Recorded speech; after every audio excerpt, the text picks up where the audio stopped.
Hello नमस्कार दोस्तों, स्वागत है आप सभी का पसंदीदा यूट्यूब चैनल में। तो भाई लोग बहुत बवाल सा अपडेट लेके आ गया हूँ आप लोग के लिए। जी हाँ दोस्तों, जिस गाने का आप लोग काफ़ी दिनों से इंतजार कर रहे थे, फाइनली खेसारी लाल यादव जी का चैता सॉन्ग आ गया है। तो वीडियो को एक लाइक और चैनल को सब्सक्राइब कर दीजिए। चलिए वीडियो को शुरू करते हैं और जानते हैं गाने के बारे में। जी हाँ दोस्तों, गाने का नाम है ट्रैक्टरवा वाला। जी हाँ दोस्तों, इस गाने को गाए हैं खेसारी लाल यादव जी। दोस्तों बात करते हैं गीत का, तो गीत पवन पांडे जी का है और म्यूजिक से सजाया है आर्या शर्मा जी ने। जी हाँ दोस्तों, इस गाने को फुल वीडियो सॉन्ग में आप लोग के बीच में बहुत जल्दी रिलीज़ किया जाएगा। जी हाँ दोस्तों, अंकिता फिल्म यूट्यूब चैनल के माध्यम से इस गाने को रिलीज़ किया जाएगा। गाने में नजर आएंगे आप लोग का चहेता सुपरस्टार खेसारी लाल यादव जी और उनका साथ में फीमेल एक्ट्रेस यानी कि रितु चौहान जी। जी हाँ दोस्तों, गाना आप लोग को काफ़ी मज़ा आएगा ये गाना जब सुनेंगे तो। जी हाँ दोस्तों, बहुत जल्दी रिलीज़ किया जाएगा। इसका टीजर को हो सकता है कल या परसों इसका टीजर को आउट किया जाएगा आप लोग के बीच में। फाइनली वीडियो सॉन्ग बहुत जल्दी देखने को मिलेगा। गाना काफ़ी लाजवाब का है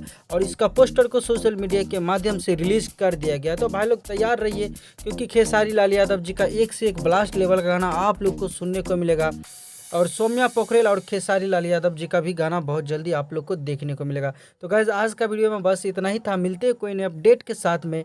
तब तक के लिए अपना ख्याल रखिएगा और देखते रहिएगा भोजपुरी चिप यूट्यूब चैनल, क्योंकि भोजपुरी से रिलेटेड हर एक खबर सबसे पहले देखने को मिलती है हमारे यूट्यूब चैनल के माध्यम से। धन्यवाद दोस्तों, कोई नए अपडेट के साथ फिर मिलते हैं।